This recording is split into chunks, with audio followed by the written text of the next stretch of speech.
அல்ஹம்துலில்லாஹ் அல்ஹம்துலில்லாஹி ரப்பில் ஆலமீன். முஹ்மினான சகோதரர்களே, முஹ்மினான சகோதரிகளே, இந்த உலகத்தில் அல்லாஹ் ஜல்ல ஜலாலஹு தடுக்காமல் தாமதமின்றி ஏற்றுக்கொள்கிற ஒரு துவா இருக்கிறது.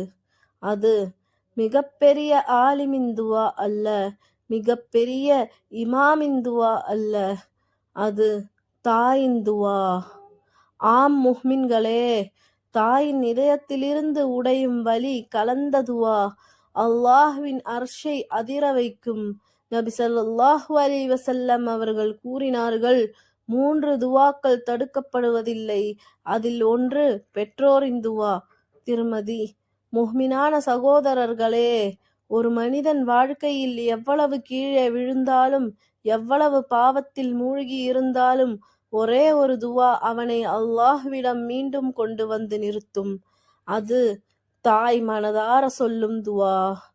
யா அல்லாஹ், என் பிள்ளையை நேர்வழியில் நிலைத்திருப்பவனாக ஆக்குவாயாக என்று தாய் கண்ணீருடன் சொன்னால், அந்த கண்ணீர் பூமியை தொடுவதற்கு முன்பே அல்லாஹ் ஜல்ல ஜலாலுஹு அதை ஏற்றுக்கொள்கிறான். ஆனால் முஹ்மின்களே, இன்று நாம் நம் தாயை எப்படி நடத்துகிறோம்? நம் கைபேசி முக்கியமாகிவிட்டது. தாயின் வார்த்தை பின்பக்கம் போய்விட்டது. நம் தூக்கம் மிக முக்கியமாகிவிட்டது. தாயின் அழைப்பு சுமையாக தெரிகிறது.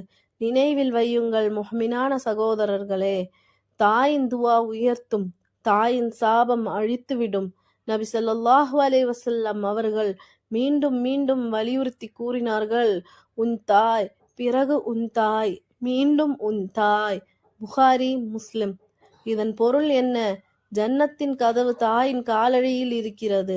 முஹ்மினான சகோதரர்களே, தாய் உயிரோடு இருக்கும் இந்த நேரத்திலேயே அவர்களின் கைகளை பிடித்து இந்த ஒரு வார்த்தையை சொல்லுங்கள், எனக்காக துவா செய்யுங்கள், அது போதும். உங்கள் ரிஸ்கில் பரக்கத் வரும், உங்கள் வாழ்க்கையில் அமைதி வரும், உங்கள் ஈமானில் உறுதி வரும். இந்த ஈமானின் நினைவூட்டல் உங்கள் உள்ளத்தை தொட்டிருந்தால், இன்னும் இப்படியான நசீஹாத்திற்காக இந்த சேனலை சப்ஸ்கிரைப் செய்யுங்கள். அல்லாஹு ஜல்ல ஜலாலஹு நம் அனைவரையும் தாயின் துவாவுக்கு தகுதியான நல்ல அடியார்களாக ஆக்கி அருள் புரிவானாக. ஆமீன் யா ரப்புல் ஆலமீன்.